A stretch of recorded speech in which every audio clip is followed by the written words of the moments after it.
Alison, and here is a clip all about standing really well and using your glutes. So the glutes are these muscles here, the muscles in your buttocks, and if you stand well, you optimise the function and the strength in your glutes, and you tend to be less likely to misuse or overuse other muscles.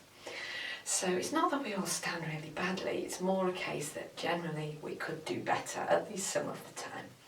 So what I'm going to do is go over how you would stand kind of really properly and really well, and then go through a few of the common standing ways that people manifest and how they could be improved.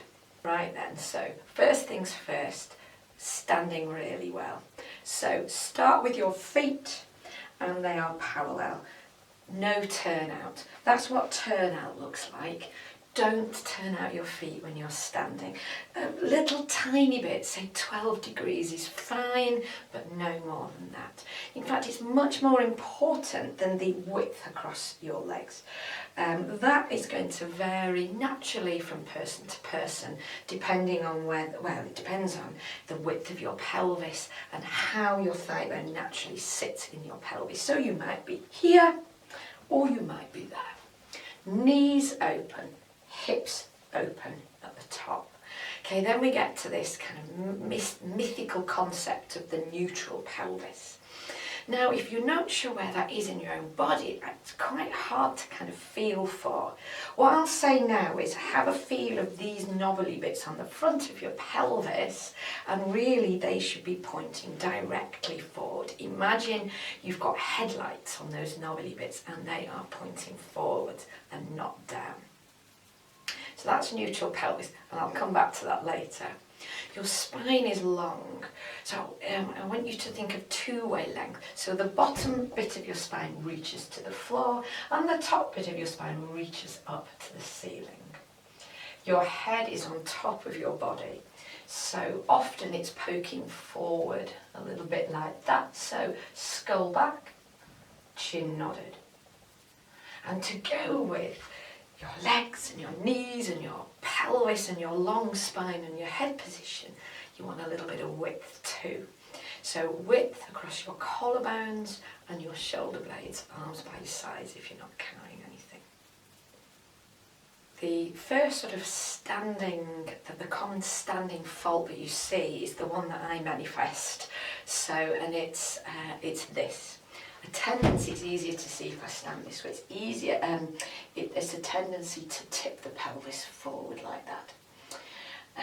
So it's characterised by relative weakness here and also here, and relative tightness there and there. So really the main thing that you need to do if this is you, a forward tilt, is, I would put your hands here, and then feel that you can send your buttocks or your bottom forward to meet your hands. So you're getting that end range activation in your buttocks, in your glutes. So, and I find if I just took my hand away, you can just sort of tip like that, and it's not really what you're after. So use your hands there and press your hands, press your bottom and your pelvis into your hands. Okay, it's an absolute game changer, and often you can feel a little bit more activation. Now, it's an interesting point. Notice I didn't say squeeze your bottom, because you're not after squeezing your bottom. It's not really how the muscles work. You don't want them to squeeze. You want your muscles to move bones, and the bones of the pelvis are the things that are moving. So bottom right up into the end range, that's full glute activation there, and it's opening you here. You're also getting the top of the pelvis coming up, coming closer to the ribs, so your abs are relatively contracting, doing a little bit more work, and the back is proportionately more relaxed. So the next postural type is almost the opposite of the one I've just shown you. So instead of the pelvis tipping forward, the pelvis tips back. Now, I think I might take my jumper off for this to show you. I had it on because it's a bit chilly in here, okay? And the pelvis tips back. Now, particularly when you've got lots of clothes on, there's not a lot to see between neutral and tipping back. But there is one, and it's characterised by tension and shortness in the muscles here. Another thing that's characteristic, it can be generated by if you overdo that tendency to kind of suck the belly in. If you suck and suck and suck and suck and suck that belly in, you can cause the spine to chronically curve, which will give you this tipped back pelvis, and it sort of presents like this. If you've got very tight hamstrings, this is the other thing that often kind of causes it. So the remedy sometimes needs a bit of working on it. Sometimes needs you to go to town a little bit on lengthening out the hamstrings, and actually ironically maybe even the bottom. So hamstring stretches, self-massage, foam rolling, and when all this COVID business is finally over, go and see a masseuse, maybe, because you've got to kind of liberate tension here to allow the pelvis to tip back, and no sucking your belly in. That takes a bit of, as I say, it takes a bit of habit to sort of feel that you can trust your stomach to sustain you here, and you can breathe without giving you that little bit of extra helping hand. Third postural type that's common enough is one where you will get, it's quite a sort of tense, grippy kind of position.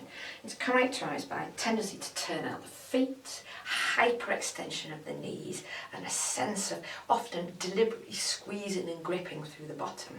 So it is a kind of tense position, and it's often generated in people who think that to be really grippy and squeezing the bottom is a good idea. But it's never a good idea to squeeze any muscle. You will end up making it kind of grippy and dysfunctional rather than it being weak. Trust your body. Sort of relax, come back into neutral. Take the knees out of hyperextension. And just be aware that merely having a neutral pelvis and full hip extension will generate functional work through the glutes, as opposed to this tendency to kind of deliberately grip. 4th out of 5 is this one. Now, standing in the queue in Tesco's on Friday, and this is actually the one I saw the most of, and we're all guilty of this, or nearly all of us, a tendency to be on one leg. And of course, I think in some ways this is the most obvious one that we would all think, well, yeah, we know we shouldn't be doing this. So really, this is the solution here is very much cognitive. It's just thought. Sort of come back into both feet, look down, are they equal? And then maybe sway into one foot, sway into the other. And then stop swaying and feel, is the weight equally between the left and the right feet. And what this will also do is it will decompress one's spine, which means you've also got better alignment and symmetry across the lower back and into the waistline, as well as up the legs. And finally, the last one's got a name. It's called the Swayback posture. It's probably best if I stand here and show you. Again, characterised often by a little bit of turnout. And the once neutral pelvis is swayed forwards. And with that, the back tends to lean a little bit like that. Often accompanied, maybe as if you're in the pub, accompanied with a folding of the arms there. So the pelvis is sort of, there's a neutral pelvis in here just waiting to come out. And it's a question of sort of pushing the pelvis back on top of the legs and then sitting the ribs on top of the body. Often when I correct this with people, they'll say they feel like they're falling forwards because, of course, their normal is here. So when they're corrected, it feels forward, even though the reality is that it's correct. Now, the other thing with this is, if you habitually stand like that now, the eyes will govern so much in life. So the eyes would be here, except the body doesn't want the eyes here, it wants it to the horizon, so it corrects the head like that. So, I mean, I'm exaggerating, but that's what we do. So when you correct the sway back posture, the head is misaligned. So there's some work to realign the body, but with the sway back, one also has to work on lengthening up through the upper body, lengthening through the neck. Always imagine you're wearing a nice, thick, deep polo neck jumper and getting the head back.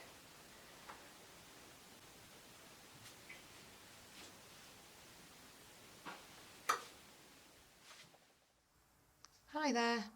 I do hope you found this clip useful. We've got plenty more on the site, and for now I've suggested another one for you to watch.